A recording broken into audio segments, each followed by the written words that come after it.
કે સિંગર એવા કિંજલ રબારીનો વિવાદ પૂર્ણ થતાં જ ચૌધરી સમાજનો વિવાદ આવ્યો સામે। પૂરી માહિતી જાણીશું આખા વિડીયોની અંદર અને અત્યારના મોટા સમાચાર આવી રહ્યા છે, પરંતુ તમે વિડીયો પર બના રહેજો કે આજે શું ઘટના બની છે રૂની ગામમાં અને શું વિવાદ થયો છે રબારી સમાજ અને ચૌધરી સમાજ વચ્ચે, એ આપણે પૂરી આ વિડીયોની અંદર સમજવાની કોશિશ કરીશું અને પૂરો વિડીયો જોઈશું કે શું છે હકીકત ઘટના।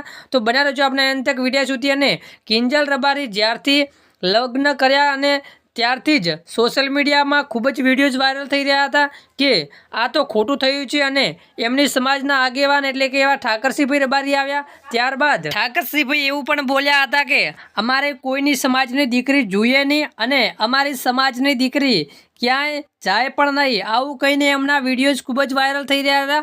ત્યારે ચૌધરી સમાજના લોકો અને એમના ચૌધરી સમાજના યુવાનો જે રોષે ભરાયા અને એમને થયું કે જે બોલ્યા છે એ વર્તમાન કરો, કારણ કે આજે એક વર્ષ પહેલાં ચૌધરી સમાજની દીકરી જે રૂની ગામથી ભાગીને લગ્ન કર્યા હતા। આજે રૂની ગામે ચૌધરી સમાજનું મહાસંમેલન યોજાયું હતું। ત્યારબાદ ચૌધરી સમાજના યુવાનો અને ચૌધરી સમાજના આગેવાનો લોકો પણ ત્યાં ઉપસ્થિત રહ્યા હતા અને શું ચર્ચા થાય, શું નિર્ણય થાય એની વાતચીતો કરી હતી, પરંતુ વાતમાં મામલો બગડ્યો તો ચૌધરી સમાજના આગેવાનો જે વાત કરી એ પરત યુવાનોને મંજૂર ના થતાં એમને પણ હોબાળો કર્યો હતો અને શું થાય છે આ નિર્ણયના આગળ નિર્ણય પર તો જાણીશું। પરંતુ તમે શું કહેવા માગો છો, કારણ કે કિંજલબેન રબારી તો પાછા આવી ગયા અને રબારી સમાજની એકતા બતાવી, ત્યારે ઠાકરસિંહે ભાઈ એમના એકતા બતાવી અને એમની એકતા જાણીને કિંજલબેન પરત પાછા ઘેર આવ્યા। તો સમાજ લોકો કહે છે, ચૌધરીના સમાજના બી લોકો કહે છે કે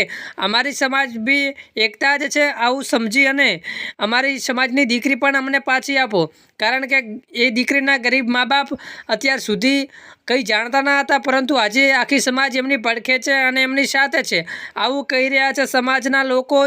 અને હવે શું થાય છે આગળના નિર્ણય પર એ પણ આપણે જાણીશું। બાકી તમે શું કહેવા માગો છો, કારણ કે ઘણી બધી સમાજમાં આવું ઘટના બનતી હોય છે, તો તમારી નાનકડી કમેન્ટ કરી જણાવો અને આપણી આ ચેનલ પર પહેલી વાર હોય તો ચેનલને કરી દેજો સબસ્ક્રાઈબ।